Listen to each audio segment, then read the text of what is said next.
ये भी पूछना चाहते हैं कि अगर जो फर्जी निकलेंगे और मैं जेन्युइन कैंडिडेट हूं तो मेरा नहीं हुआ और फर्जियों का आपने बहाल कर लिया, 4 साल पढ़वाइएगा, आप भले ही पैसा रिकवरी कर लीजिएगा लेकिन मेरी जॉब नहीं हुई, इसका जवाब कौन देगा।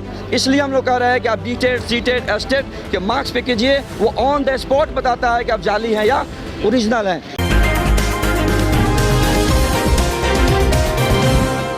नमस्कार, मैं अभिषेक, आप देख रहे हैं NBC24 न्यूज़। हमारे साथ अभी एसटी टीम में धारी अभ्यर्थी दीपक हैं। दीपक जी, लगातार आंदोलन कर रहे हैं, 10 दिन हो गए हैं, क्या कहिएगा? देखिए, आंदोलन पिछले 10 दिनों से लगातार चल रहा है।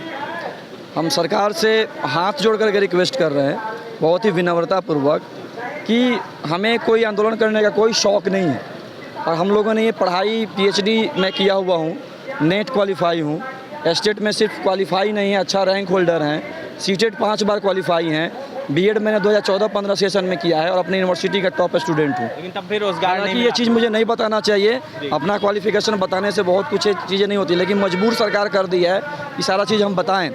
मुद्दे पे अब आते हैं कि कोई भी व्यक्ति नहीं चाहता है कि सरकार के अगेंस्ट में यहाँ पर सड़क में बैठ करके उससे मतलब कोई चीज़ डिमांड करे, लेकिन आपने मजबूर कर दिया है। अब ये नौबत क्यों आई है मैं बता रहा हूँ आपको। ओरिजिनल रीज़न क्या है कि एस्टेट मेरिट अभ्यर्थियों का यहाँ पे आंदोलन चल क्यों रहा है। मैं 6ठे चरण में प्राथमिक शिक्षा का अभ्यर्थी रहा। मेरा एकेडमिक मार्क्स 65.1% था और EWS कैटेगरी से। वहाँ पे जो धांधली हो रही थी या जो प्रोसेस था, जो प्रक्रिया था, उसके बारे में मैं आपको 2 मिनट में समझाना चाहूँगा। मैंने कुल 75 आवेदन किया था, 75 अपने ज़िले गोपालगंज में। जब भी काउंसलिंग हुआ, फर्स्ट राउंड का काउंसलिंग हुआ, सेकेंड राउंड का काउंसलिंग हुआ, थर्ड राउंड का काउंसलिंग हुआ, तो चलिए फर्स्ट सेकेंड में तो ऊपर वाले रैंक होल्डर का हुआ, 80 का हुआ, 85 का हुआ, 70-72 तक हुआ। थर्ड राउंड आते आते कट ऑफ लगभग 65-66 तक आ गया था, तो मुझे उम्मीद था कि विशेष चक्र में मेरा हो जाएगा। विशेष चक्र में ऐसा हुआ, विशेष चक्र में भी बहुत सारी सीट थी, बहुत सारा काउंसलिंग बाकी था।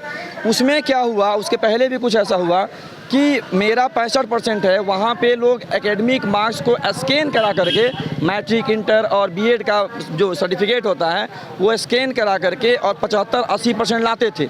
कोई भी बिहार सरकार या किसी भी शिक्षा विभाग के अधिकारी के पास ऐसा कोई इक्विपमेंट, ऐसा कोई मशीन नहीं है जो मैट्रिक, इंटर के सर्टिफिकेट की जांच करके तुरंत बता दे कि इनका सर्टिफिकेट ओरिजिनल है या डुप्लीकेट है। हाँ, सीटेड का सर्टिफिकेट आप जांच कर रहे थे, तो सीटेड का सर्टिफिकेट तो लोग क्वालिफाई होते हैं, तो उससे तो मेरिट बनता नहीं है। मेरिट तो बनता है मैट्रिक, इंटर, ग्रेजुएशन से। ये पूरी तरह से 99% इसका ही इफेक्ट पड़ता है। तो वो लोग मैट्रिक, इंटर, ग्रेजुएशन और बीएड के सर्टिफिकेट को स्कैन करा करके लाए और जैसे मेरा 65% है वो 70% ला के आया। मैं एक एग्जाम्पल और दूंगा आपको कि मेरा बरौली में सरफरा पंचायत में काउंसलिंग हो रहा था। एकदम ध्यान से सुनिएगा, बहुत ज़रूरी बात बता रहा हूँ। जिस बच्चे को बुलाया गया 69%, मेरा 65 था, 69% का बच्चा गया काउंसलिंग कराने। मैंने स्वयं उसका सर्टिफिकेट देखा, मार्क्स बिल्कुल ठीक थे, 69% हो रहा था, सीटेड भी क्वालिफाई था। मैंने भी डिजी लॉकर से उसका सीटेड का सर्टिफिकेट स्कैन किया, वो भी ठीक था। काउंसलिंग जब हुआ तो अब 69 का हो रहा है तो 65 का तो ऐसे भी अधिकार नहीं बनता है। हम लोग चले गए। जब उसका काउंसलिंग हो गया, NIC पे जब नाम आया, मेरिट लिस्ट का नाम आया, तो उसका 62% आया। नाम वही, परसेंटेज 62, मैं 65 होकर के लटक गया। मैंने आवेदन दिया, उसका भी ज्वाइनिंग नहीं हुआ, लेकिन उसने मेरे सीट को तो बर्बाद कर दिया। वो सीट आने वाले समय में रिक्त हो जाएगा। तो मैं ओरिजिनल और कहने का मतलब जेन्युइन कैंडिडेट होकर के मैं क्या कर रहा हूँ। ऐसे ही बहालियां हुई 6ठे चरण में।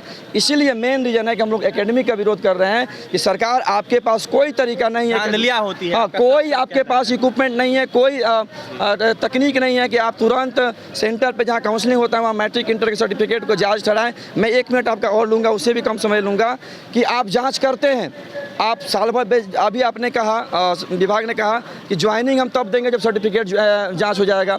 आपने ज्वाइनिंग भी दे दिया, अच्छी बात है। आपने ये कहा कि जब तक सर्टिफिकेट जांच नहीं होगा हम सैलरी नहीं देंगे। आपने अब कहा कि हम सैलरी भी देंगे, अच्छी बात है। किसी भी व्यक्ति को बिना सैलरी के काम नहीं कराना चाहिए। अब कह रहे हैं कि सर्टिफिकेट जांच होगा। चलिए 3 साल, 4 साल, 2 साल के बाद सर्टिफिकेट जांच होगा, वो फर्जी पकड़ा जाएगा। तो मैं 65% ला करके मेरी ज्वाइनिंग नहीं हुई और उसमें से 50% फर्जी निकलेंगे, इसका जवाब कौन देगा? CBI पूछना चाहते हैं कि अगर जो फर्जी निकलेंगे और मैं जेन्युइन कैंडिडेट हूँ तो मेरा नहीं हुआ, फर्जियों को आपने बहाल कर लिया, 4 साल पढ़वाइएगा, आप भले ही पैसा रिकवरी कर लीजिएगा लेकिन मेरी जॉब नहीं हुई, इसका जवाब कौन देगा? इसलिए हम लोग कह रहे हैं कि आप BTET, CTET, STET के मार्क्स पे कीजिए, वो ऑन द स्पॉट बताता है कि आप जाली हैं या ओरिजिनल हैं।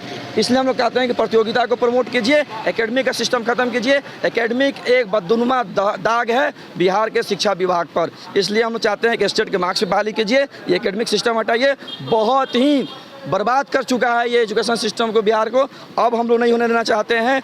जो है ये ओरिजिनल बात यही है, बाकी विभाग भी तत्पर मुझे लगता है कि नहीं है तो हो जाना चाहिए और इस पर ज़रूर संज्ञान लेना चाहिए। अब आपने सुना STET के मेधावी अभ्यर्थी दीपक थे, इनका साफ साफ कहना था कि STET मार्क्स पे बहाली हो, जिसको लेकर उन्होंने साफ साफ बताया है जिस तरीके से धांधलियाँ जो है वो हो जाती है ऑफलाइन प्रक्रिया में, ऑनलाइन प्रक्रिया जो है वो शुरू करनी चाहिए। क्या कुछ कहते दीपक आपने सुना, और भी तमाम खबरों के लिए बने रहे NBC 24 न्यूज़ के साथ। हमारे चैनल को सब्सक्राइब करें, पेज को लाइक करें। बहुत बहुत धन्यवाद।